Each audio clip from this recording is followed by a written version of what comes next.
তো চলো দেখো, প্রথম প্রশ্ন ছিল পৃথিবীর আদি জীব কী।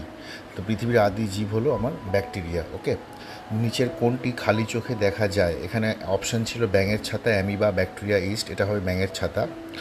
নিচের কোনটি ব্যাকটেরিয়া ঘটিত রোগ? এখানে চারটে অপশান আছে। অপশান উত্তর হবে তোমার টিটেনাস। দেখো যেটা যেটা তোমাদের কারেক্ট উত্তর, সেটা কিন্তু বোল্ড করা আছে। নেক্সট, নিচের কোনটি ভাইরাস ঘটিত রোগ? তো আমরা জানি জলাতঙ্কটা হলো ভাইরাস ঘটিত রোগ। আচ্ছা, কোনটি ছত্রাক ঘটিত রোগ? এটা হবে ছুলি। ওকে, নিচের কোনটি আদ্য প্রাণী ঘটিত রোগ হবে? তো আদ্য প্রাণী ঘটিত আমরা জানি যে অ্যামিবিওসিস। Option A.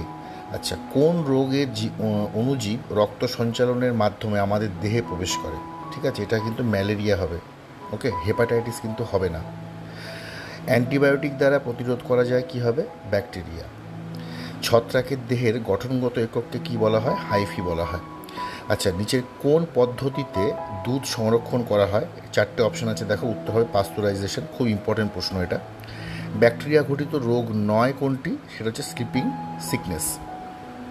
পাউরুটি খারাপ হয়ে গেলে তার উপর ধূসর এবং কালো ছোপ ছোপ দাগ তৈরি হয়, সেটা কিসের জন্য হয়? ছত্রাকের জন্য। তারপর দেখো 13 নম্বর প্রশ্ন, রক্তের মাধ্যমে সংক্রমিত হয় এমন একটা রোগ কী হবে? এটা হয়ে যাবে আমাদের AIDS. Option B. Polio virus মানবদেহের যে যন্ত্রকে আক্রমণ করে সেটা কী হবে? ফুসফুস। সিলিয়াযুক্ত আদ্য প্রাণী কী হবে? প্যারামিসিয়াম হবে।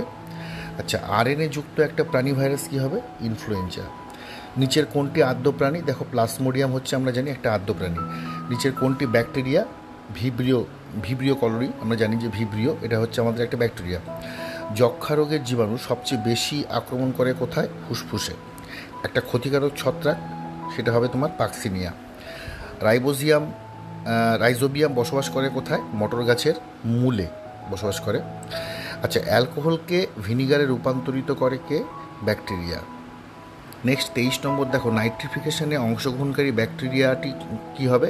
নাইট্রোসোমানাস, সেটা আমরা জানি। খাদ্যবস্তুকে খুব কম তাপমাত্রায় রেখে সংরক্ষণ প্রক্রিয়াকে কী বলা হয়? এটাকে বলা হয় অপশান সি, রেফ্রিজারেশন। আর লাস্ট প্রশ্ন, সূত্রাকার বহুকোষী শৈবালটি কী হবে? সেটা হবে তোমাদের স্পাইরোগাইরা। ওকে, তো এই ছিল তোমাদের 25টা প্রশ্ন। আশা করি ভিডিওটা তোমরা পুরোটাই দেখেছো। এইগুলো কিন্তু খুব ইম্পর্টেন্ট প্রশ্ন। এর পরবর্তীতে আমরা বিভিন্ন চ্যাপ্টার ওয়াইজ আরও এমসিকিউ বা ওয়ান লাইনার নিয়ে আমরা আসবো, যেটা তোমাদের এক্সামের জন্য খুব হেল্পফুল হবে। Thank you very much.